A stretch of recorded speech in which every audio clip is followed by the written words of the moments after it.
గంగ పిచ్చి sir. What? మీరు అనుమతిస్తే సాక్షుల్ని ప్రవేశపెడతాను. ప్రొసీడ్. యువర్ ఆనర్, కొడుకును పెద్ద చదువులు చదివించి గొప్పవాణ్ణి చెయ్యాలనే అత్యాశకు పోయి సాధారణ ఉద్యోగం చేస్తున్న భర్తను అప్పుల పాలు చేసింది. అది తట్టుకోలేక అతను ఆత్మహత్య చేసుకున్నాడు. కొడుకు వ్యసనాలకు బానిసయ్యాడు.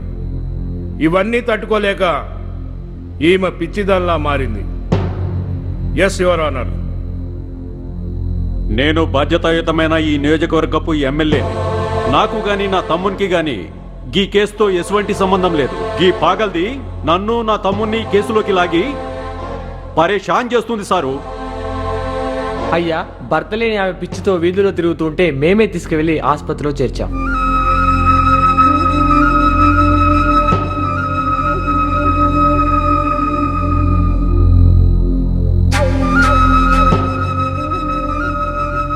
ఆశ్చర్యంగా ఉంది. నిన్నటి వరకు బాగానే ఉంది.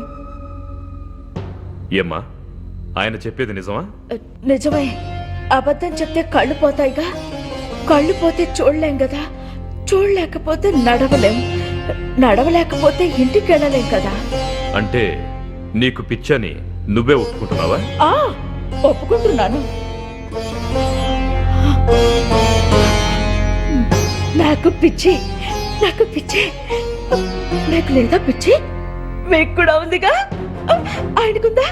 ఆయనకే ఉంది. ఆయనకే పిచ్చుంది. వాళ్ళకే ఉంది.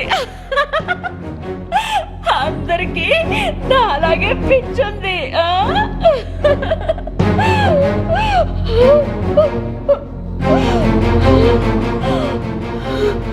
నమ్మలేకపోతున్నాను. ఎంతసేపు నన్ను నిలబెడతారు? నాకు ఆకలి అవుతుంది. నేను మా ఇంటికి వెళ్ళిపోతాను. కాళ్ళు నొప్పి. యువర్ ఆనర్, ముదిరిన పిచ్చితో కొడుకునే చంపిన ఈమెను ఇలాగే వదిలేస్తే కనిపించిన వాళ్ళందరినీ చంపే ప్రమాదం ఉంది. కాబట్టి యువర్ ఆనర్, ఆమె మానసిక స్థితిని అర్థం చేసుకుని అత్యవసర చికిత్స అందించేందుకు గాను మెంటల్ హాస్పిటల్కి పంపించవలసిందిగా కోరుతున్నాను. నేను వెళ్ళాలని చెప్పాను కదా. మా ఆయన ఆఫీస్ నుంచి వచ్చే టైం అయింది. మా అబ్బాయికి టిఫిన్ పెట్టాలి. వాడు ఆఫీస్ నుంచి కాలేజ్ నుంచి వచ్చేస్తాడు. నేను వెళ్ళిపోతాను. ఈ కేసుని ఈ నెల 28కి వాయిదా వేస్తున్నాను.